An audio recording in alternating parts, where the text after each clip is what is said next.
Hi there, Tad Hargrave, marketingforhippies.com. Today's video is about niching, and the question is this: what loop are your people stuck in? This came up during a call, and I just thought it was a great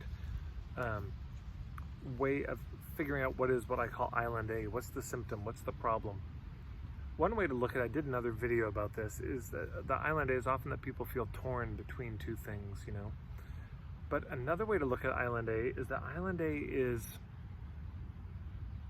like a pattern, a loop, a syndrome, a cycle that they're stuck in. And most of us can see this very clearly with our clients. Most of us, of course, have gone through this in our lives. You know, I'm going to exercise. Oh, I'm exercising. Oh, I'm really sore. I'm going to take a few days off. We don't exercise for a while. Okay, New Year's resolution. That whole loop that we get caught in. Or that, you know, oh, I'm not going to eat unhealthy food. Oh, I ate a little bit of unhealthy food, so I might as well just really go for it tonight. And that loop. Relationship loops, financial loops, spiritual.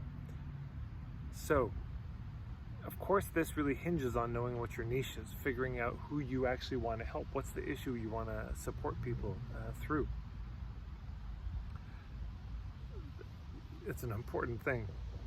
But once you know that, this can be another useful way to articulate that. What is that cycle that they're in? What do you see predictably that people are kind of trapped in that brings them to you? Like they're in a loop that they're trying to get out of. I keep having good intentions, and I do this and then this and then this, and then this eventually happens, and I'm back where I started in a cycle. People don't want to be trapped in cyclical time. Usually it's certainly not linear time, because linear time is like, well, you know, I start here, I try to make a journey here, and then I fail and I have to start again. At least with a circle, you're sort of going deeper, but that deeper groove can become a grave for people over time and have a kind of monotony. Whereas the linear, the arrow of time, you're probably trying a new thing every single time and still failing and feeling like you're going back to the drawing board and then shooting that arrow in a different direction, a different project, a different good intention. But with these loops, it becomes so familiar.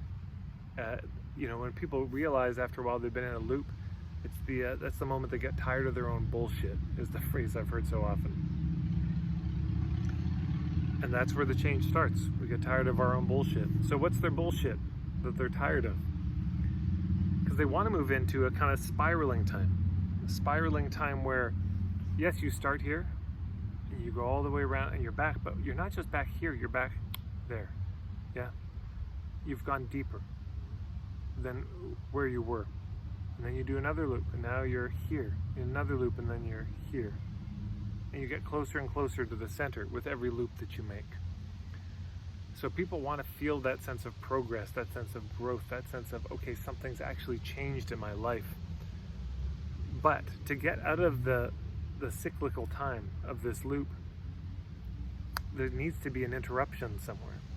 So the first question is, can you articulate the loop, and how many steps is it, is a useful thing. Are there 3 steps in this? 5, 7? I would keep it probably between 3 and 7, just for ease of comprehension. But then also, where is it? Which one of those steps do you need to break the pattern at? Is it number 1?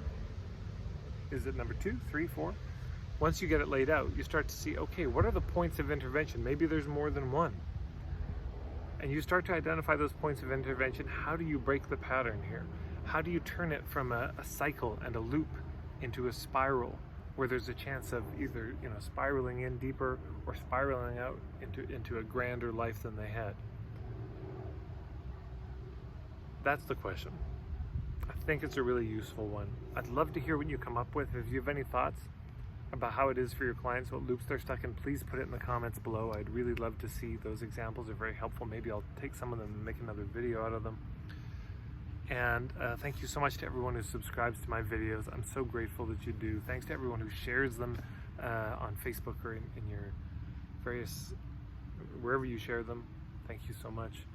You can always visit me, marketingforhippies.com. There's a bunch more free stuff there, or on Instagram at marketingforhippies. Thanks so much.